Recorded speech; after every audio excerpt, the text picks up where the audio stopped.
আমাকে অনেকে ভুল বোঝে যে আপনি তো নির্বাচন করেন কেন।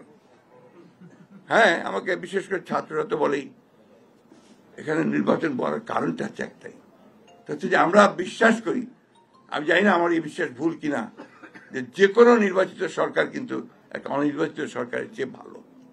অনেক ত্রুটি আছে, আমি বিশ্বাস করব, তো অনেক ত্রুটি তারা নিয়ে এসছে, একটা জঞ্জালের মধ্যে এসছে, একেবারে ধ্বংসপ্রাপ্ত জঞ্জাল।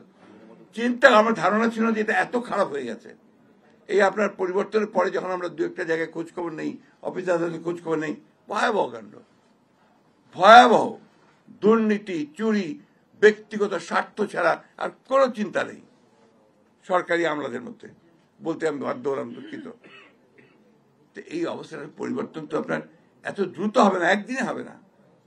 ধৈর্য ধরেন, স্ট্রাকচার আমরা খাড়া করি, গণতান্ত্রিক একটা স্ট্রাকচার খাড়া হোক, সেই স্ট্রাকচার খাড়া হলে নিশ্চয়ই আমরা আপনার সামনের দিকে এগিয়ে যেতে পারবো। তো একটা কথা আবার আমি বলি, আমাকে অনেকে ভুল বোঝে যে আপনি তো নির্বাচন করেন কেন। হ্যাঁ, আমাকে বিশেষ করে ছাত্ররা তো বলেই এখানে নির্বাচন করার কারণটা হচ্ছে একটাই, হচ্ছে যে আমরা বিশ্বাস করি, আমি জানি না আমার এই বিশ্বাস ভুল কিনা, যে কোনো নির্বাচিত সরকার কিন্তু একটা অনির্বাচিত সরকারের চেয়ে ভালো। আমার এক্সেস থাকে, আমি যেতে পারি, কথা বলতে পারি, এমন কিন্তু আমার সেই জায়গাটা নেই। জিয়াউর রহমানের কৃতিত্বটা ছিল কোন জায়গায়?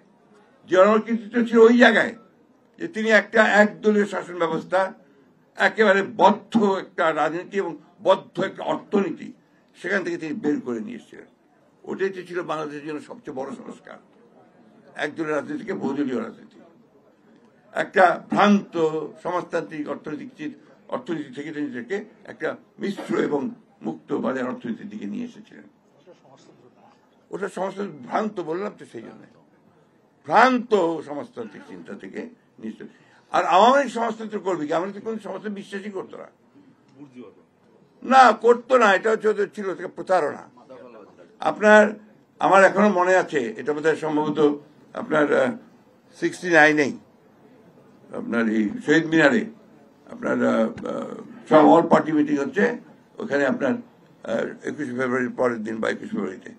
তো ওইখানে আমাদের ওই যে তখন আপনার ছাত্র ইউনিয়নের প্রেসিডেন্ট ছিলেন আমাদের নর্থ বেঙ্গলের, না মানিক ভাই না, আপনার যে দোহা ভাই, শামসুদ দোহা ভাই, হ্যাঁ সেক্রেটারি।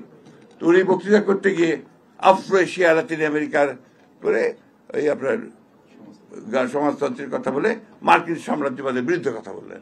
আর যায় কোথায়, এত বড় বড় ছুরি টুরি সব বেরোয় আসলো, মার্কিন সাম্রাজ্যের বিরুদ্ধে কথা বলা যাবে না, এবং সেটা ছাত্রলীগের নেতারা, রিমেম্বার।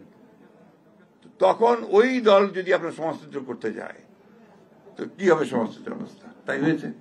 তা আজকে এই জিনিসটা আমাদেরকে বুঝতে হবে যে আমরা ওই জায়গাটা থেকে বেরিয়ে এসে একটা সুযোগ পেয়েছি, সম্ভাবনা তৈরি হয়েছে একটা, যে আমরা একটা ভালো কিছু করব।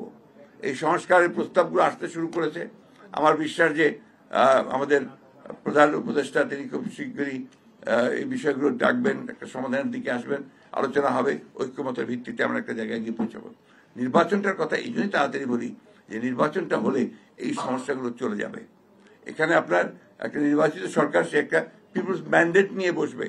এরা তো এখন বসতে পারেনি, ওদের মধ্যে সেই যে কনফিডেন্স, সেই কনফিডেন্সটা নাই। এই জন্যই আর পিপুলের ভাষাটা তো বুঝতে হবে, সেটা আপনার একটা নির্বাচিত সরকারি সবচেয়ে ভালো বুঝবে বলে আমরা বিশ্বাস করি। এই জন্য আমরা এখনই করে ফেলতে হবে তা তো বলছি না, ন্যূনতম যে সংস্কারটা প্রয়োজন সেটা করে নিয়ে নির্বাচিত করলে সমস্যাটা অনেকটা সমাধান হবে।